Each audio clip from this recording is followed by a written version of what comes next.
Bom dia, meus queridos alunos. Estou aqui gravando essa aula, essa videoaula para vocês, com o objetivo de contemplar, né, o conteúdo do assunto que vai cair para avaliação de vocês, né, que é o fim da República Oligárquica e o início da Era Vargas. Então, eu passei um questionário de revisão e esse questionário de revisão ele é o mapeamento da avaliação de vocês, que eu vou corrigir aqui agora, né, passando as informações que são necessárias para que vocês, além de poderem complementar, né, o questionário, que vale ponto também, é a revisão para V2, tá bom? Então vamos lá. Eu coloquei, né, 10 questões para vocês do fim da República Oligárquica e Era Vargas. Bom, esse conteúdo, logicamente, que está no livro de vocês, da página 99 à página 107, é o conteúdo que vocês podem consultar. Vamos lá, primeira pergunta. O que foi a República Oligárquica e o que ela representou para o cenário político e econômico brasileiro? Perceba que eu estou falando do fim de uma das primeiras fases da República.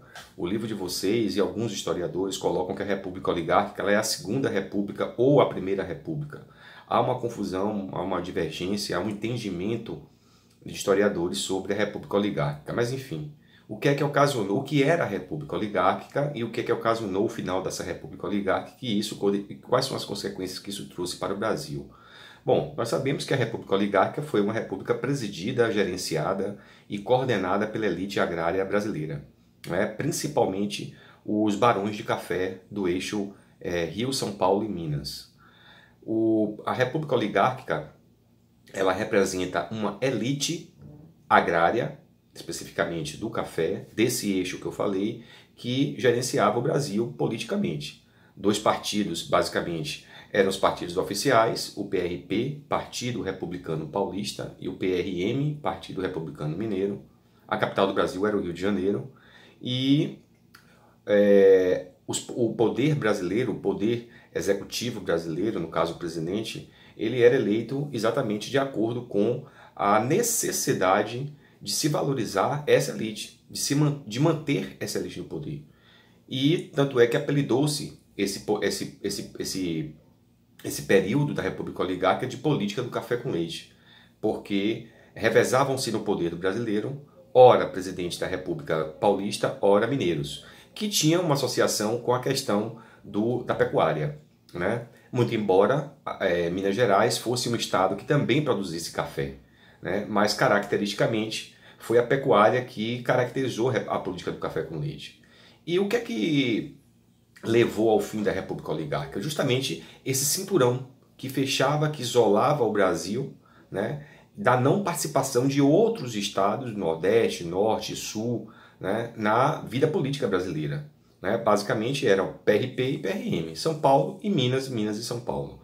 A política do café com leite ela vai sofrer dois grandes baques. O primeiro grande baque foi a Primeira Guerra Mundial, que levou a uma desestruturação econômica do país, haja vista que o café, sendo o principal produto da economia brasileira, não pôde atingir os seus níveis satisfatórios de exportação, porque os países compradores estavam em guerra. No caso, a Europa e os seus países, logicamente, e os Estados Unidos, que logo depois se enfrentou, na Primeira Guerra Mundial, enfrentou na década de 20 a crise da Bolsa de Valores de Nova York, o crack da Bolsa, né, a crise de 29. E isso veio afetar diretamente a exportação brasileira. Foi o que o Brasil fez, né? A República Oligárquica fez exatamente a política de valorização do café para continuar alimentando financeiramente essa parcela da elite brasileira que estava também ligada à política econômica brasileira, à política de um modo geral no Brasil, né? Então o Convênio de Taubaté, a política de valorização do café, né, o Fundiloa, entre outros tantos mecanismos de valorização do café foram providenciados. Isso aborrecia não só os outros países, os outros estados brasileiros, como também Minas Gerais, porque o que vai marcar de fato, preste bem atenção, o que vai marcar de fato o fim da República Oligárquica foi exatamente a não continuidade, preste bem atenção, a não continuidade da política do café com leite. Uma vez que o presidente eleito por São Paulo, que estava na presidência, que era o Washington Luiz, ele não vai sustentar a política do café com leite. Portanto, se ele era paulista, o próximo presidente deveria ser um mineiro.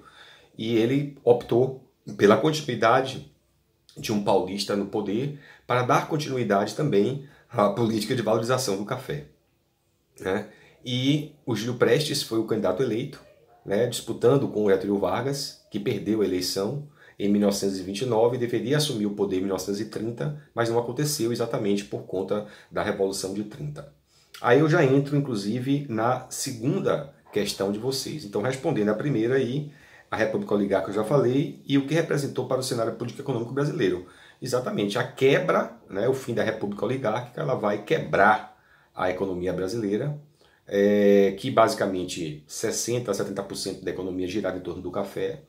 E agora, sem esses representantes do café no governo brasileiro, que era de São Paulo, isso vai ter uma consequência econômica e política muito grande.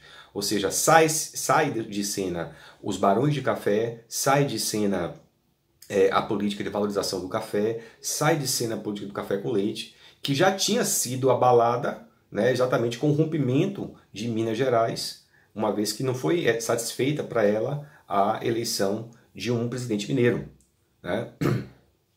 E se deu margem para uma revolução, que foi a Revolução de 30. Exatamente a segunda pergunta. Quais os fatores que levaram a Revolução de 30 no Brasil? Que fatores foram esses? Primeiro, a manutenção de um cinturão, de uma política do café com leite que não permitia acesso a outros países, a outros estados, né, a outros governantes de outros estados, a outros candidatos terem acesso. Bom, os mecanismos de eleição eram o voto direto, censitário, porém havia um certo mecanismo de controle desses votos. O coronelismo, o voto de cabresto, enfim. Mas a Revolução de 30, ela veio exatamente para quebrar essa República Oligárquica por vez, já que na eleição não foi possível, porque Vargas perdeu. Vargas, então, reúne os estados, inclusive Minas Gerais, que saiu da política do café com leite, reúne esses estados em torno da Paraíba, em torno da Bahia, em torno do Rio Grande do Sul, em torno de Minas Gerais, e organizam a Aliança Liberal. Essa Aliança Liberal ela foi responsável por avançar contra a República Oligárquica, invadindo o Palácio do Catete lá no Rio de Janeiro e destituindo do poder o Washington Luiz, que ainda não tinha passado o cargo para Júlio Prestes. Ou seja, Júlio Prestes, que era o candidato do PRP, ganhou, mas não levou, né? E aí, a Revolução de 30 foi uma revolução que depois o presidente Washington Luiz e instala-se um governo provisório de Getúlio Vargas. Esse governo provisório de Getúlio Vargas, como o próprio nome já diz, teria que ser provisório, mas ele durou 4 anos, né? E aí inicia-se a Era Vargas, ok? Então os fatores que levaram à Revolução de 30 foi a derrota de Getúlio Vargas na eleição de 29, a continuidade da República do Café com Leite e também a incansante política de valorização do café, né? Um mecanismo que estava destruindo a economia brasileira, e isso foi necessário para, no entendimento, né, de Getúlio Vargas, iniciar essa revolução para derrubar o presidente Washington Luiz. Ok? A terceira questão de vocês é que análise os historiadores fazem ao termo denominado República Velha. Bom, República Velha, os historiadores colocaram como uma referência à própria República Oligárquica, aos mecanismos de controle de voto, aos mecanismos da política do café com leite, de valorização do café. Então, para alguns historiadores, a República Velha ela é a República Oligárquica. Tudo aquilo que representou de atraso, haja vista que a indústria estava parada, não tinha incentivos industriais, muitas situações na própria questão eleitoral também estavam defasadas, e também não podemos deixar de citar que a indústria do Brasil ela não era uma indústria de excelência, ou seja, todos os esforços econômicos era para o café, era para a produção e exportação do café, e isso teria que acabar. Então, a resposta da pergunta 3, como os historiadores fazem referência ao termo República Velha, exatamente por isso. É essa forma de república que já estava ultrapassada. Ok? Vamos para a quarta questão. Explique o que representou a chegada de Getúlio Vargas ao poder em 1930 para a política brasileira.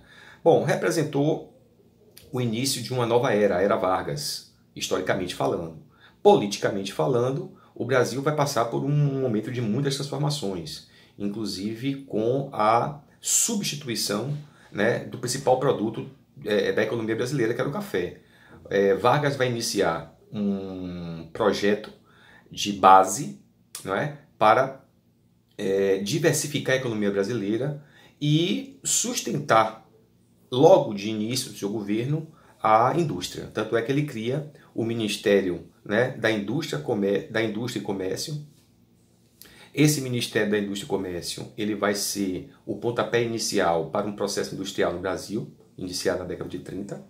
Mas politicamente também, Getúlio Vargas ele inicia um período de autoritarismo, né, considerado assim pelos historiadores e por mim também.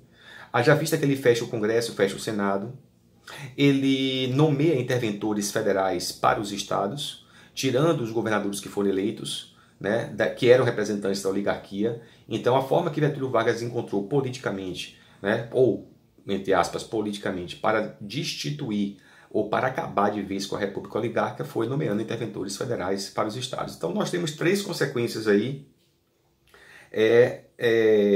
da política de Vargas em 1930. Fechamento do Congresso e do Senado, criação de ministérios, Ministério da Indústria e Comércio voltado para fortalecimento industrial e também a nomeação de interventores, que já é a quinta pergunta. Né? O que significou a nomeação de interventores federais por Vargas no Brasil em seu governo provisório 1930 a 1934? A quinta pergunta, então, eu já iniciei a resposta na questão anterior, mas a nomeação de interventores foi um ato arbitrário, autoritário de Getúlio Vargas, que tinha como objetivo tirar os políticos da República Oligárquica do poder, implantando assim interventores que eram militares, em sua totalidade quase, de tenentes, né, oficiais do Exército Brasileiro, que eram nomeados para governar os estados enquanto a situação era organizada. Né? Então é isso a intervenção federal. Nomeação de interventores, em sua maioria tenentes, para ocupar o cargo de governadores dos estados. Isso é a intervenção federal. A sexta questão. Explique a intenção de Vargas ao criar o Ministério do Trabalho, Indústria e Comércio em seu governo provisório. Bom, eu já tinha iniciado a resposta a essa questão 6, mas vale ressaltar que ele criou o Ministério do Trabalho, da Indústria e Comércio para mudar o foco da economia brasileira, que estava sustentado basicamente no café. Incentivo à industrialização, incentivo à organização das leis trabalhistas, né? E principalmente incrementar todas as regras para um novo comércio. Né? Por isso ele criou, né, a indústria, esse Ministério de Trabalho, Indústria e Comércio. Ok? Vamos para a sétima questão. Como ficou caracterizada a relação do governo de Vargas com a sociedade brasileira, em particular paulista, no que se refere à Constituição? Houve muita pressão, essa é a sétima questão, houve muita pressão da sociedade, principalmente paulista, para a convocação de uma Assembleia Nacional Constituinte. Ou seja, o que é uma Assembleia Nacional Constituinte? É a convocação daqueles representantes do povo brasileiro que vão organizar uma nova Constituição. E a sociedade paulista, principalmente, que já estava insatisfeita com a própria o golpe, né, que tirou o paulista Washington Luiz, impediu o governo de Júlio Prestes, e Vargas, portanto, ele não teve uma boa relação com a sociedade paulista, que a todo instante, né, principalmente, diga-se de passagem, a sociedade paulista oligárquica, cafeeira, porque ficou desprestigiada desse primeiro momento da República Oligárquica, do governo provisório de Vargas. Né? Portanto, a pressão da sociedade paulista era para a convocação de uma nova Assembleia Nacional Constituinte e para a elaboração de uma nova Carta Constitucional. Quais os fatores que levaram à Revolução? Essa é a oitava questão. Quais os fatores que levaram à Revolução Constitucionalista ocorrida em São Paulo em 1932? Bom, basicamente foi aquilo que a questão 7 fala. A Revolução Constitucionalista foi a insatisfação do Estado de São Paulo, dos políticos paulistas, da sociedade paulista com relação ao governo provisório, porém autoritário de Getúlio Vargas. A nomeação de interventores, a política de não valorização do café, né? E a nomeação de interventores, que foi exatamente o foco principal da Revolução Constitucionalista. E, antes de mais nada, a pressão para que Getúlio Vargas convocasse a Assembleia e providenciasse elaborar a nova Carta Constitucional. Ok? A nona questão quais as principais inovações legislativas trazidas com a Constituição de 34 para a sociedade brasileira? Claro que são as principais que eu vou citar aqui, é a que eu estou pedindo e é a que eu vou cobrar também.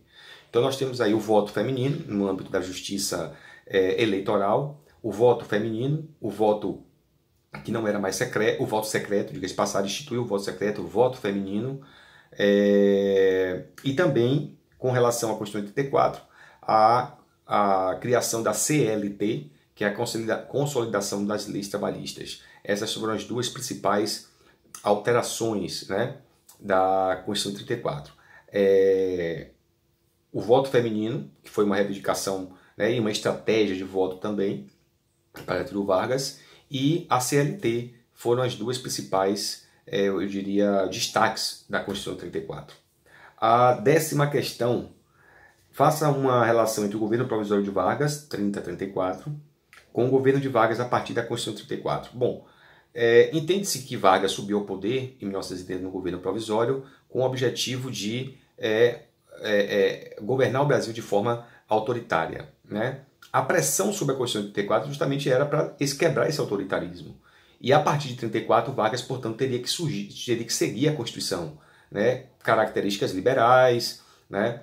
Democráticas. Porém, o cenário internacional encaminhou Vargas, ou se já era uma intenção dele, mas que a partir de 34, Vargas ele não consegue ou não quer seguir a própria Constituição que ele elaborou.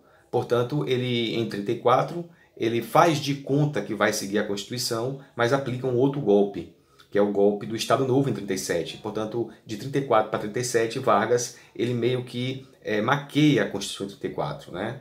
Portanto, a partir da Constituição de 34, Vargas ele vai dar o golpe do Estado Novo, vai aplicar o golpe do Estado Novo, implantando de uma vez por todas a ditadura do Estado Novo, né? E em pleno início da Segunda Guerra Mundial também, né? Então fica aí essa resposta do questionário para o pessoal do 9º ano, e amanhã na aula a gente tira as maiores dúvidas, ok? Um abraço a todos.